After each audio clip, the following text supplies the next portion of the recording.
can the Catholic Church save the West? And I would argue here that really it is pretty much the only hope for saving the West. So you say that you want to be trad, based, and conservative.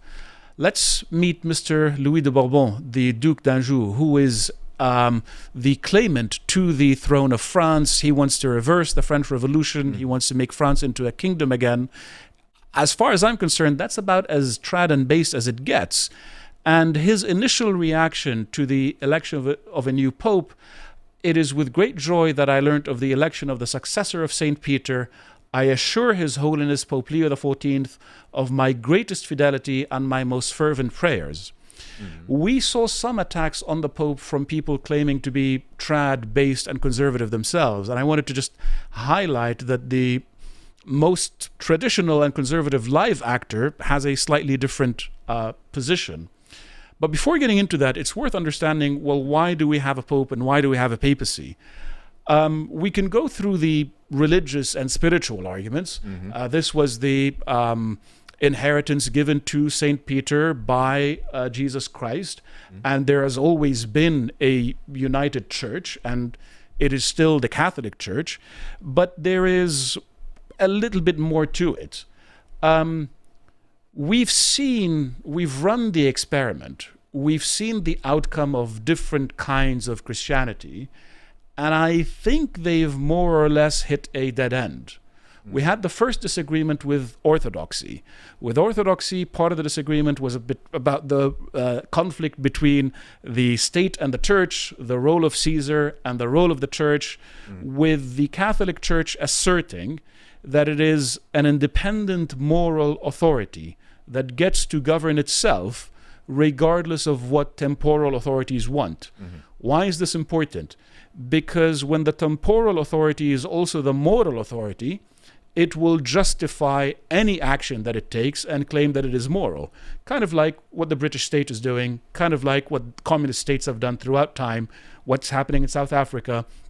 The state says, what we're doing is right, everything that we do is right, we are the arbiters of right and wrong, and the Catholic Church is saying, no, there's a separate authority. As Pope Gelasius put it, there are two authorities, a temporal and a spiritual, and the temporal would be wise to accept the authority of the spiritual over it, but it can't be imposed by force. And this was one of the arguments that was taken when we had three popes, Charlemagne, all that area where we're challenging whether a king had the ability to take over that view, and others saying, no, sorry, it is divisible. It is one authority, indivisible, vested in the church. Meaning divisible. With the Pope, king, you've got yours, and we as the church have ours. Exactly. Sorry. Exactly. Okay. So the church gets to appoint its own bishops, the church gets to decide on its own matters, and the pontiff is sovereign. The Pope is sovereign, he governs the church, and nobody gets to interfere with him. Huge dispute throughout Christian history. The Orthodox took a slightly different view, in some cases elevating the role of Caesar or the Tsar to give him greater authority over the state, and choosing to govern by councils and by kind of consensus rather than having a single head. And anyone who's been in a committee knows the dangers of but also, governing in this way. But also the Orthodox countries have been surprisingly resistant to wokeness and all the ridiculous Because you didn't have to deal with Protestantism. No. Because wokeness is the direct descendant of the Protestant claim that everybody is his own moral authority and gets to decide based on his reading of the scripture. We are going to talk about Protestants and the wonderful things that they have brought us. And even though Orthodoxy has had less problems with wokeness, we have seen the Orthodox Church take a not very solid view on abortion and a not very solid view on divorce. So there's been this discrepancy there. And what we've also seen is various incidents where really we've had the question of church autonomy become deeply linked with affairs of state. So with the Ukraine war, we saw a new split in the Orthodox Church, where basically the Ukrainians decided that no, we're going to set up our own church, and really there was no theological basis for that. No.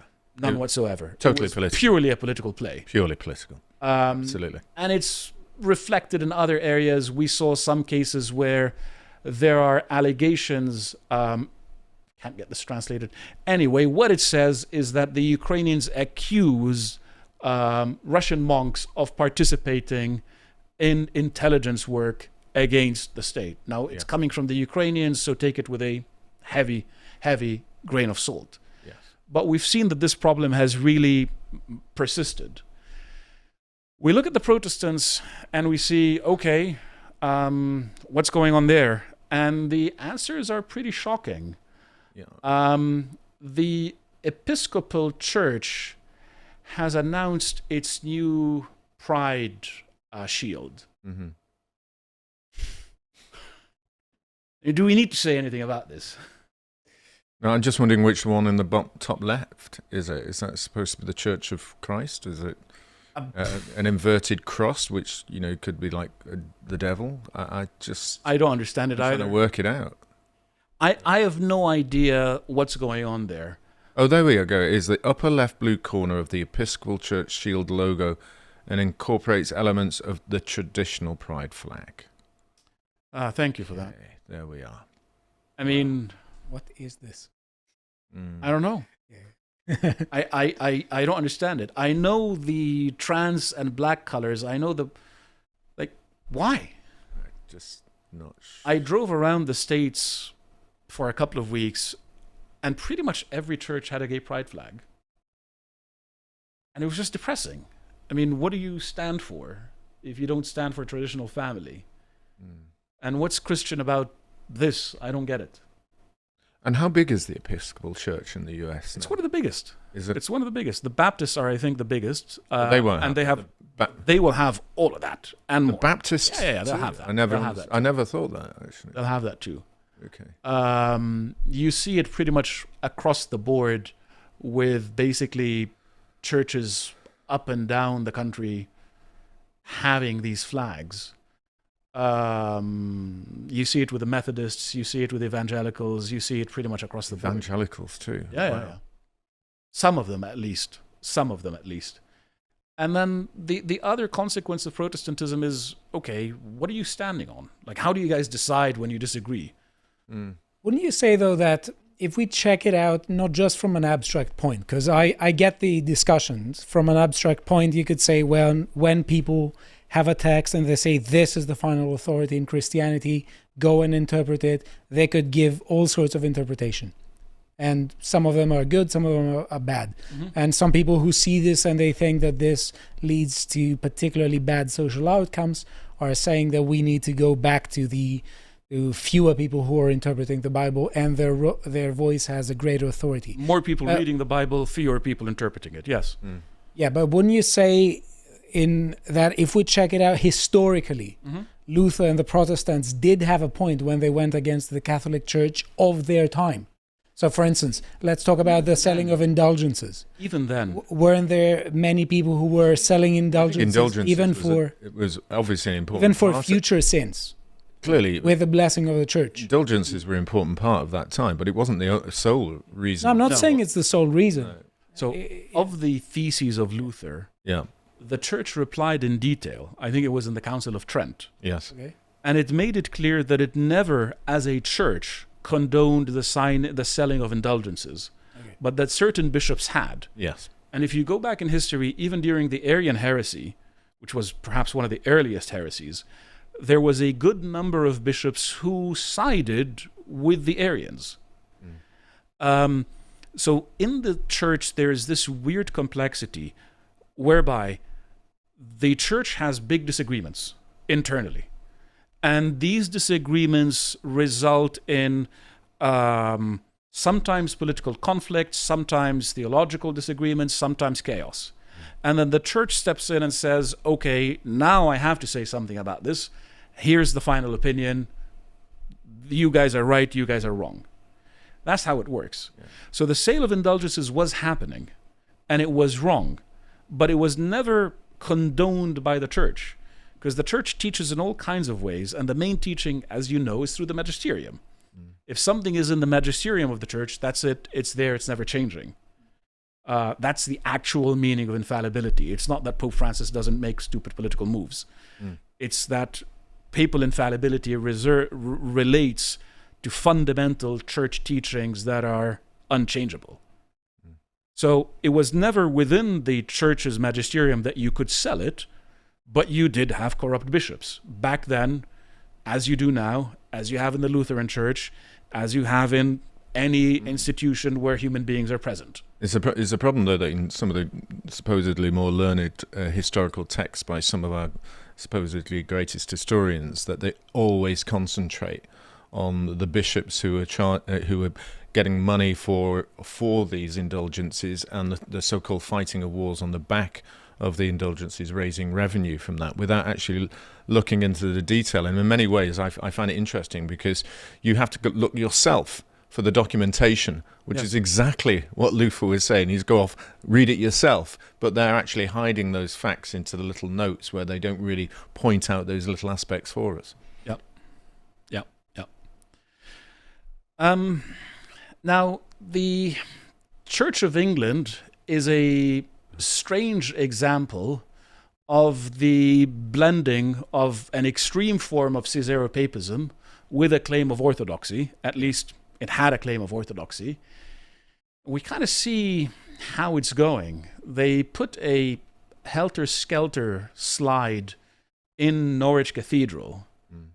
They're celebrating their non-binary priests. I mean, look at this guy. And you have to ask yourself, well, what do we conclude?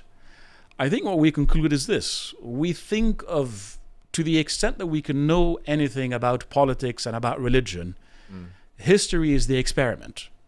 We have to treat history as an experimental science. And this experiment has been run. And we've seen what are the alternatives to Catholicism. And they are national churches that splinter for political reasons. And they are absolute moral and mental chaos throughout the Protestant world. And they are essentially failure. So this is the context in which we Catholics think about the election of a new pope. We start with the fact that all kinds of other Christian ideas have been tried. Here we are today. What are we going to do? We have a new pope. The based trad thing to do, if you are of this mindset, is to congratulate the new pope, to pray for him, to welcome him, and to think with the church. It doesn't mean that you don't disagree about anything, but it does mean that you are a loyal son of the church, and your first duty is a duty of fealty for the entire establishment of the church and its head. See, it's difficult. I was born, I brought up a Catholic. I went to a Catholic, former Catholic seminary school. I fervently supported Catholicism through school and through the beginning of my political career. But seeing how, having met the supporters of the Archbishop of London, our own Archbishop, effectively of Canterbury, here, and when I was talking about immigration way back in 2014-15, going up to London, going up to Victoria, and finding them being totally alongside all the images and pictures that you've set, that started to deeply concern me. And actually some of the statements from our previous popes that were trying to open it up in what they regarded and why the press are so supportive of a much more liberal view of things. And I'm hoping to be opened up the mind that he is not, the current Pope Leo XIV is not one of them, and he's not going to follow the same lines. But it's hard not to say that it seems that they've lost their way of what seems tradition, and that they too, within the Catholic Church, is following on the lines of the Church of England and the Episcopal. So maybe this is why I'm thinking very carefully about what you're saying. That's a fair question. So before I go into what we know about what the Pope actually said about immigration, We, under Francis, had a problem in the following sense.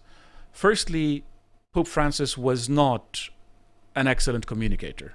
Okay. Pope Benedict was, Yes. and he could parse his sentences and statements extremely carefully, whereas Pope Francis was more of a shooting from the hip kind of guy on all kinds of questions. I've heard several people have said that he wasn't necessarily pro mass migration the way many have portrayed Exactly. it. Right. The second problem is that the media, both left and right, will find whatever fits in its narrative, blast it in a headline, tweet it, and then it just sort of explodes and it gives the impression that this is all that was said. Yes.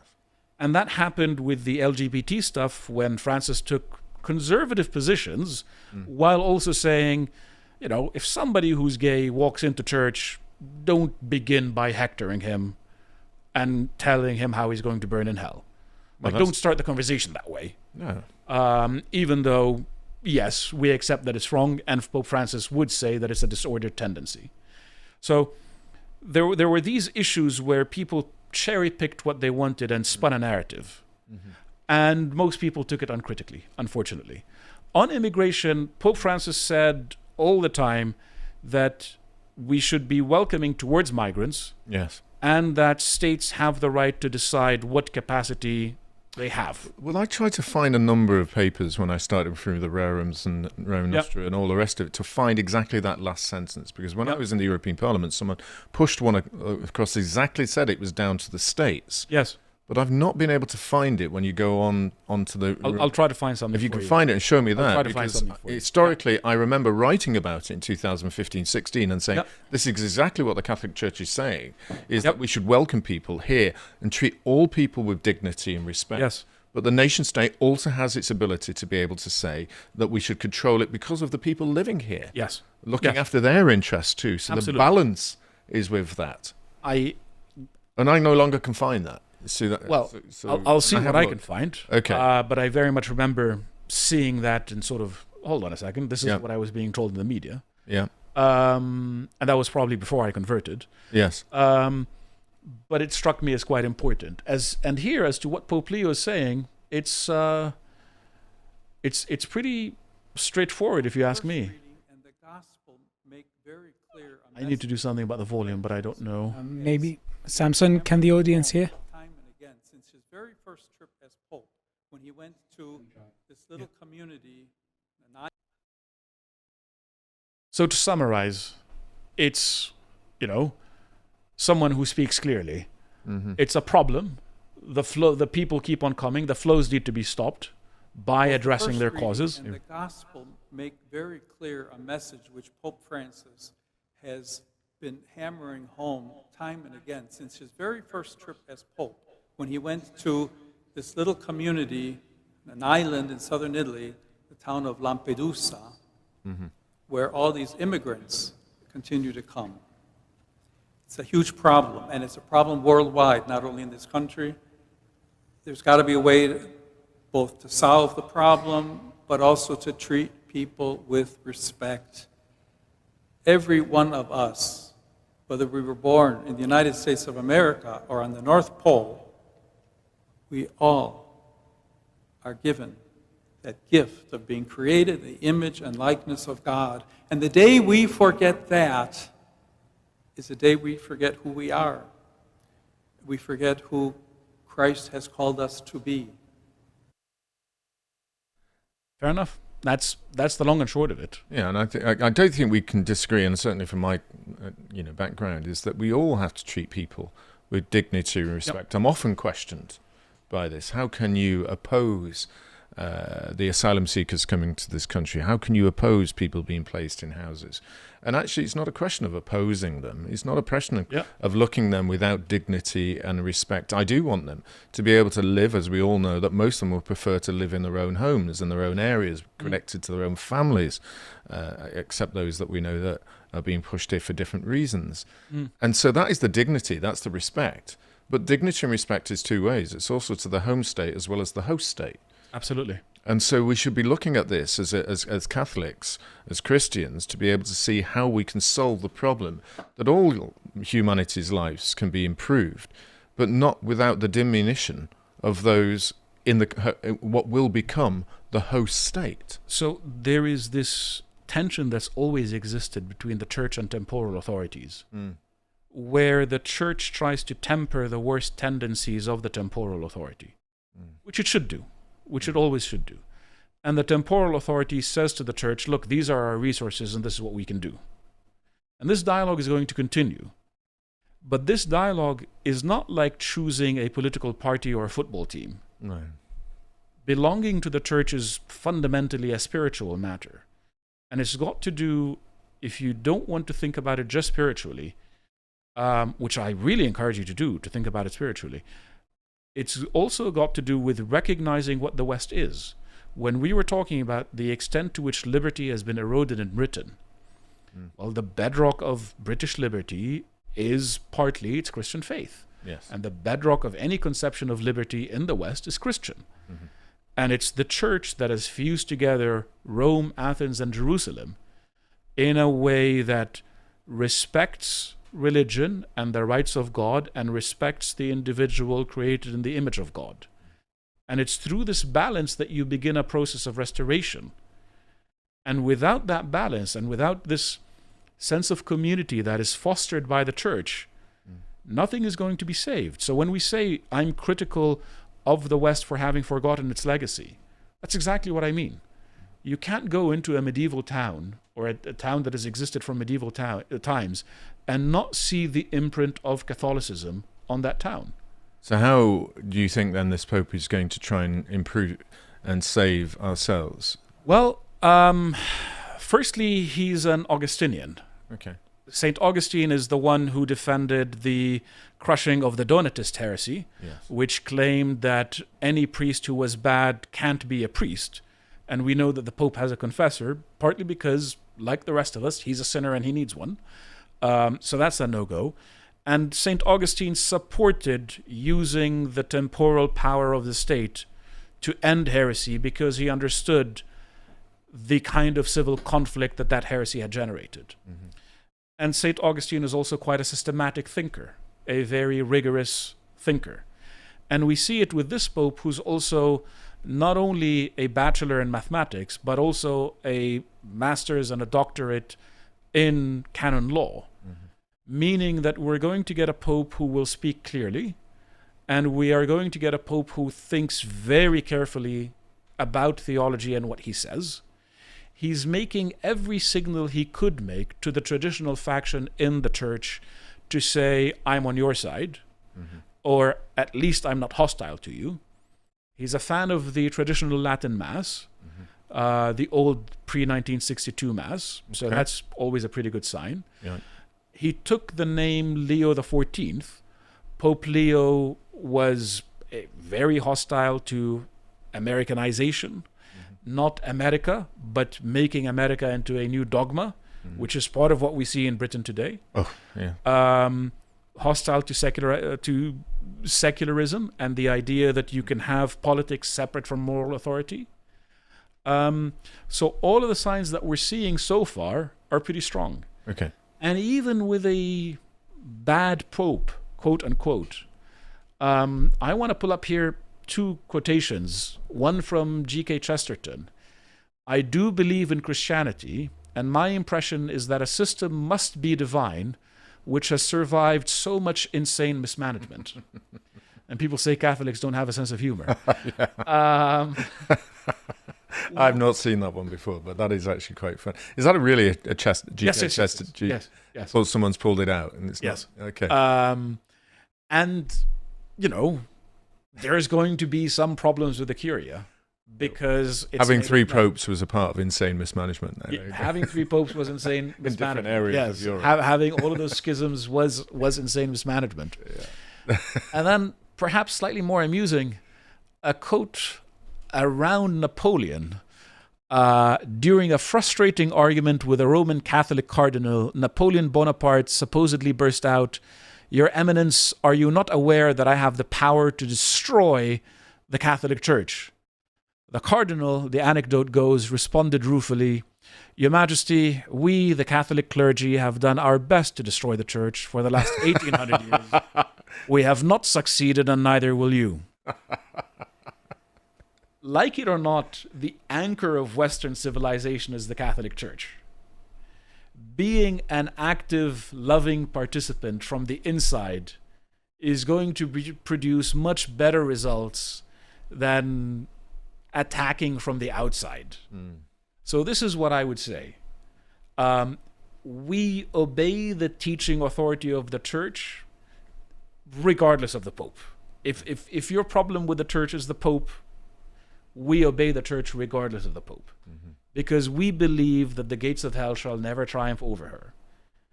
We believe in this spiritually, with every fiber of our being, in our soul, and we know that it's true, and we know that there's no restoration without Catholicism.